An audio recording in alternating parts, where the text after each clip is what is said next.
There was a lot expected out of the 2019 union budget, especially for the automotive industry. Having faced a downward spiral ever since 2018, and manufacturers were looking for a breather, especially when it came to the GST rates on cars. However, the government did not reduce the GST rates on cars with a petrol or diesel engine, or in fact hybrids. The concentration this time around was on electric vehicles. Announcing the budget, Finance Minister Nirmala Sitharaman said that the government has suggested the GST Council to reduce the GST rate on EVs. Considering our large consumer base, we aim to leapfrog and envision India as a global hub of manufacturing of electric vehicles. Government has already moved the GST Council to lower the GST rate on electric vehicles from 12 to 5%. Also, to make electric vehicle affordable to consumers, our government will provide additional income tax deduction of 1.5 lakhs of rupees on the interest paid on loans taken to purchase electric vehicles. What does this mean? This amounts to a benefit of 2.5 lakh crores over the loan period to the taxpayer who takes loans to purchase electric vehicles. In addition to this, consumers will be provided with an additional income tax deduction of 1,50,000 rupees on the interest paid on the loans taken to purchase electric vehicles. The finance minister said that the deduction will lead to a savings of 2,50,000 rupees to an individual over the loan period, and added that customs duty is also being exempted for certain components of electric vehicles. However, there's no respite for car makers as there's no relief offered on the GST rates on vehicles.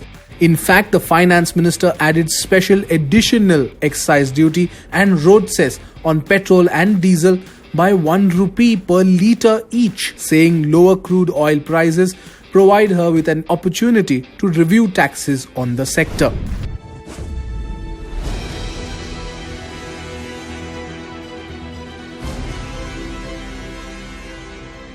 The MG Hector has finally been launched.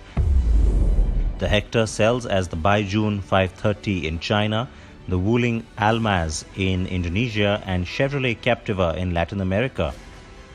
It's a car that has evoked so much curiosity and intrigue, a new brand, a new proposition, new styling, and some new features to boot.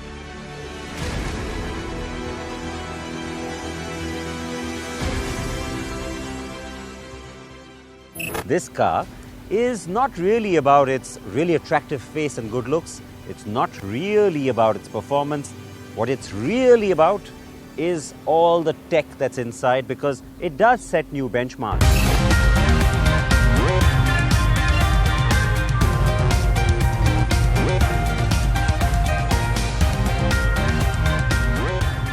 But how exactly do those benchmarks measure up?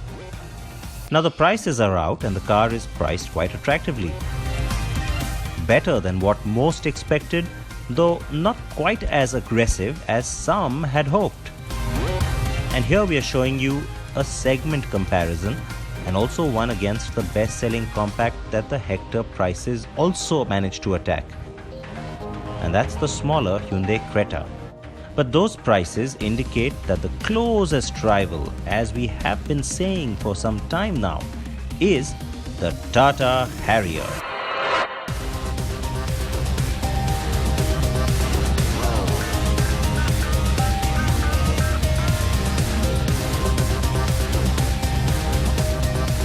How interesting is it that we've got the modern design element on two cars in the same segment? I'm talking, of course, about the slim LED DRLs up top the headlamps down below.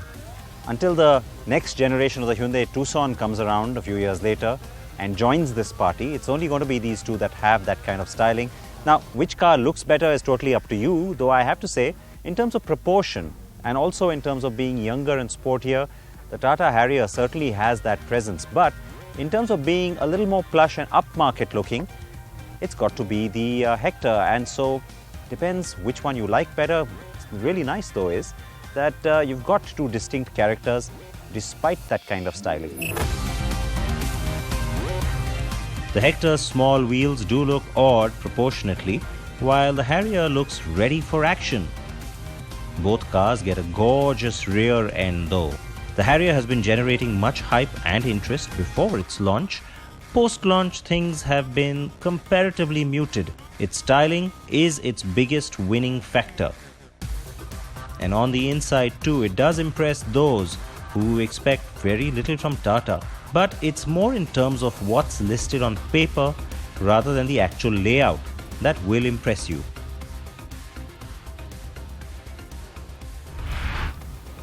Alright, now inside the Hector, it's a very different experience. Everything seems a little more stylish, a little more modern, and a little better put together. It's not so much about the durability of the materials, it's just the kind of materials that you see here and the layout. Certainly more pleasing. And then there's that. All the tech on board on this car, frankly, it's a no contest.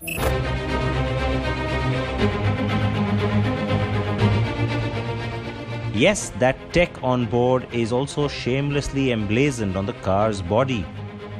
A bit much, yes, but may work for some folks. So to get started, in terms of connectivity, you've got two options. You can hook up your phone, which is what I'm going to do. It's nice that you have actually two different USB points here, one just for charging and one to connect the smartphone to the interface. So you can charge another phone, maybe your passenger can do that. Now, of course, as goes with the territory these days, Apple CarPlay, pretty much standard. There's Android Auto as well. But Startup CarPlay, use all the functions. It's interesting how the MG app logo actually says SAIC right there. So, well, we know that's where it comes from, of course. That, of course, takes you back to the home screen. Now, the home screen itself is divided into sort of different zones. You've got the three fixed zones. The one that deals with music, which is very important to most users. Right now, I have the Ghana app that's kind of queued up and paused, so it's showing Ghana. But it could be your iPod, could be your phone music.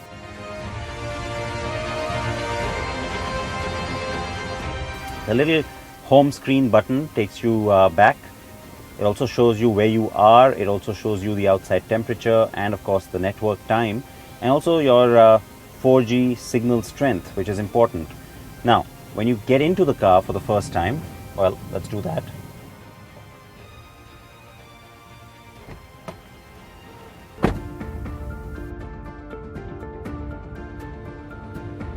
Welcome, Sid.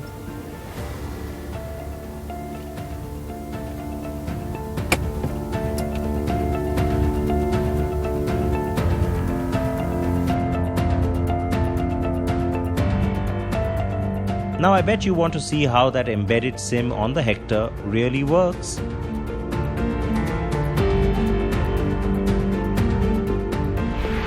Alright, so now while that big screen and all the voice commands and the different apps, well, they pretty much take all your attention, there is another screen that I want to quickly talk about. It's the one down here in the middle of the instrument cluster. Now, we've seen virtual clusters, we've seen information display screens from many cars. The reason I like this in particular is, well, take a look at that. The interface, the kind of finish, the colors, the display, you don't get that even on a car one segment higher than this. Hello MG. Hi, how can I help? Find a Starbucks. I found more than one Starbucks. Which one would you like to pick? Number 2. Line 2. Okay, getting directions to Starbucks. And just like that, the TomTom navigation opens up, finds the route. You will arrive at your destination at 11:59. all set.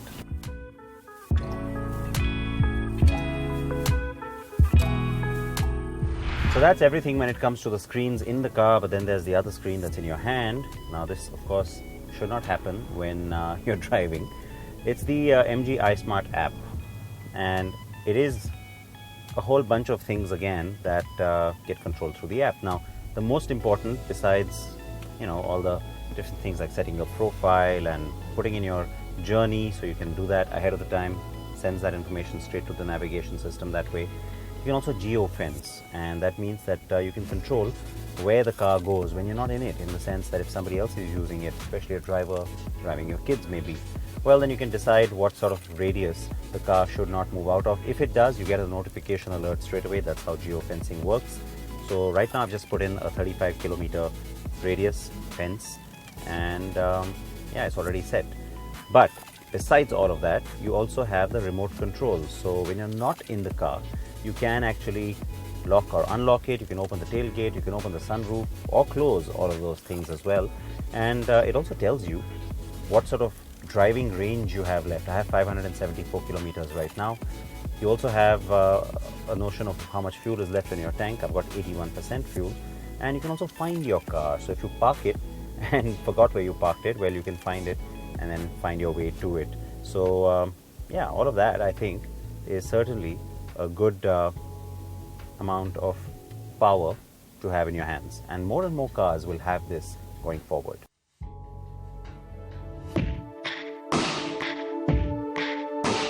Wow, now that is a lot, you have to admit. Yes, the Hyundai Venue has already brought a lot of this to the market, but that car is a lot smaller and a segment down.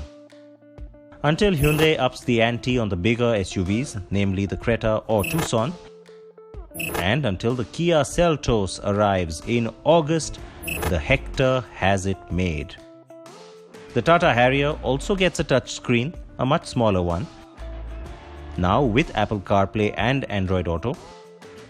It's a roomy cabin, and the air conditioning, front and back, is effective. But that's it. Now the petrol Hector has the option of the hybrid. That's a mild hybrid system. It uses a 48-volt lithium-ion battery.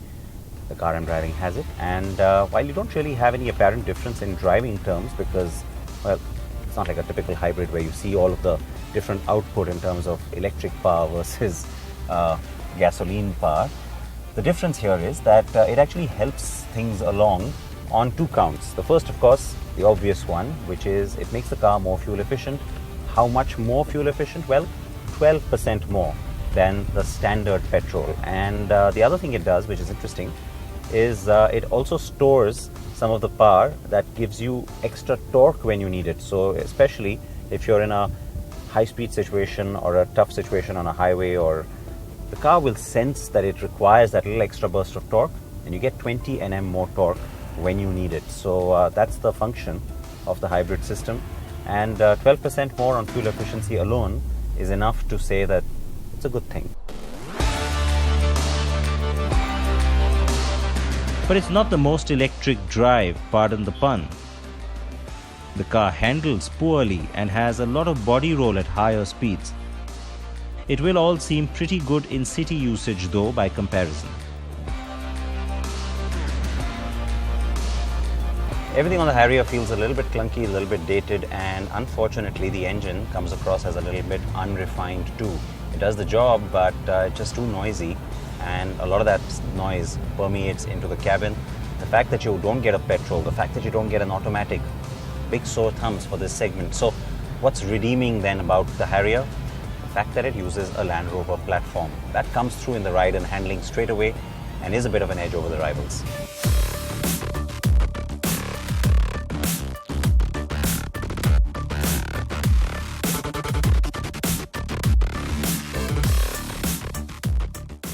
Yes, and that's why on the road is where the start of the difference between the cars shows up.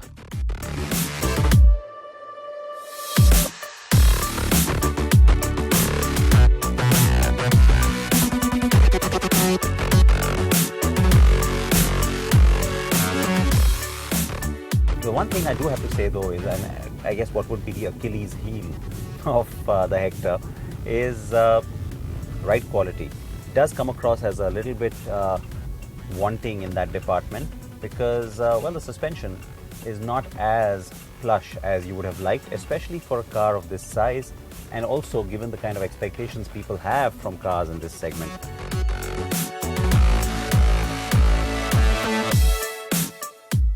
So then finally, the USPs on both are very distinct. Which one should you consider?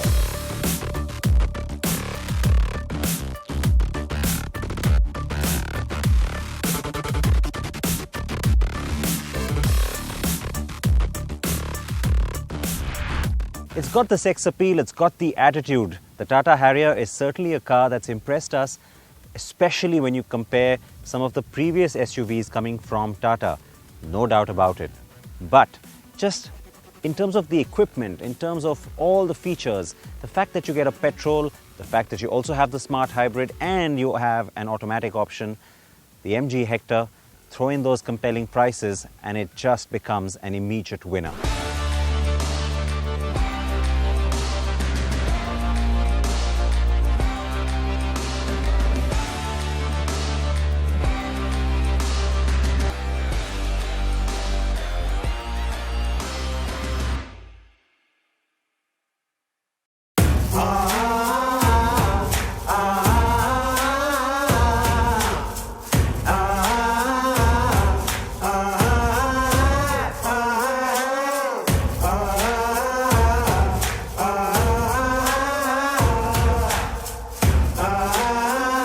BMW is one amongst those that wants to merge the present and the future, which is why at its first ever NEXTGen event, the company looked far ahead and at the more immediate future. The future is of course electric, and BMW will now have 25 electrified models previously announced for 2025, 2 years earlier in 2023. BMW has been able to achieve this thanks to flexible vehicle architecture for fully electric, plug-in hybrid and combustion engine drivetrains.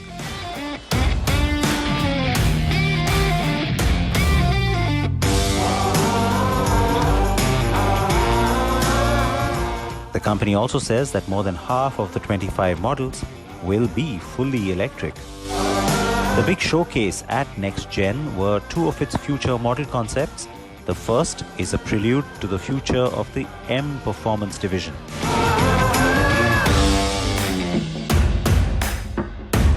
Undoubtedly, a showstopper here at NEXTGen has to be the Vision M Next concept.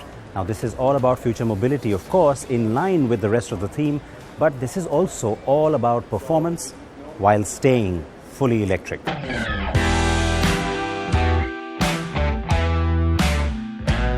BMW's new supercar comes with a mid-engine layout and uses a plug-in petrol-electric drivetrain.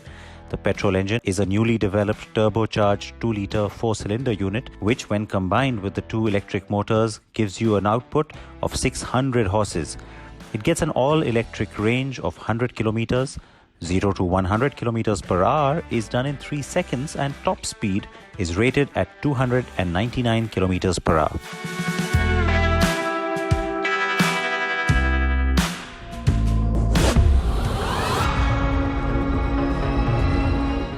The group also showcased the Vision DC Roadster, which shows the future of BMW Motorrad with alternative drive forms.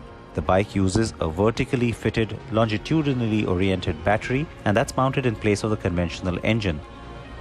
The cylinder-shaped electric motor is placed underneath the battery and is directly connected to the universal shaft. There is extensive use of carbon fiber and aluminium in its construction. By the end of 2019, BMW aims to have more than 500,000 vehicles with fully electric or plug-in hybrid drivetrains on road.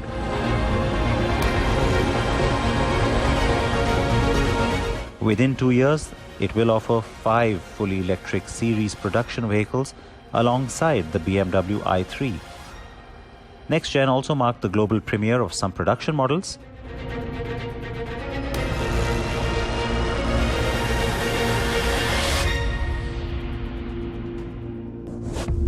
Of all the world premieres here at NEXTGen, the one that possibly matters to us the most on a practical level has to be the facelift on the X1. Now, the car won't arrive in India until the beginning of next year, but it becomes important because this segment has now started to once again see a lot of action, expand too, and the X1 has attained quite the benchmark status in that space. The X1's facelift builds on that with clear and prominent revisions made to its face and rear. Looks more dominant and of course has a larger kidney grille. There are new adaptive LED headlamps, and the bumper, along with the integrated LED fog lamps, also houses larger air intakes.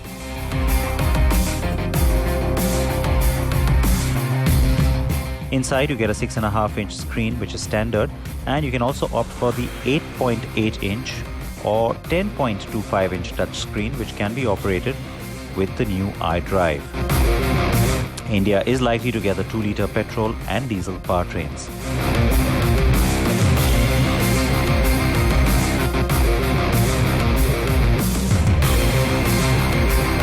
Another model that BMW is gearing up for India is the 8 Series Grand Coupe, and the NEXTGen event was the perfect platform for its global debut. Now, of the 8 Series family, the one that is confirmed for India, of course, is only the Grand Coupe, and we had a little bit of a closed-door session with the car, which we've showed you before on the show. This time, it makes its global public debut for the very first time at NEXTGen.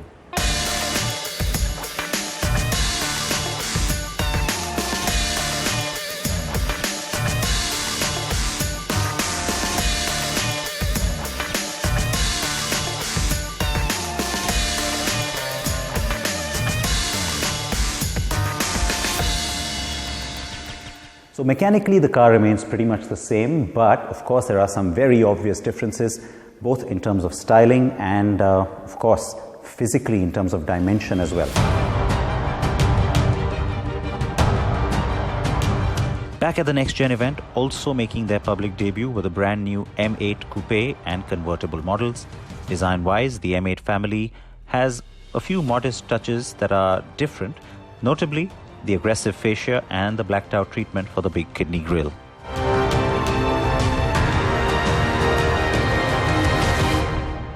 Now, we only just introduced you to the 8 Series family, a brand new line from BMW, and it's starting to grow pretty rapidly. It was expected to happen. That's the M8. That's the one with the top down, and then you have the Coupe. And many of you will understand why I'm finding this car more alluring. And of course, it's the color, it's the finish, a beautiful matte blue. And I have to tell you, the thing I cannot wait to do now is to get, well, both of them out on the road.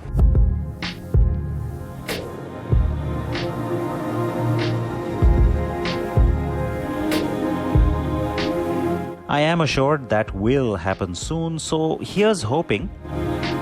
We also got a refresher on the previously shown iX3 and Vision iNext concepts, along with a new station wagon version for the latest generation 3 Series.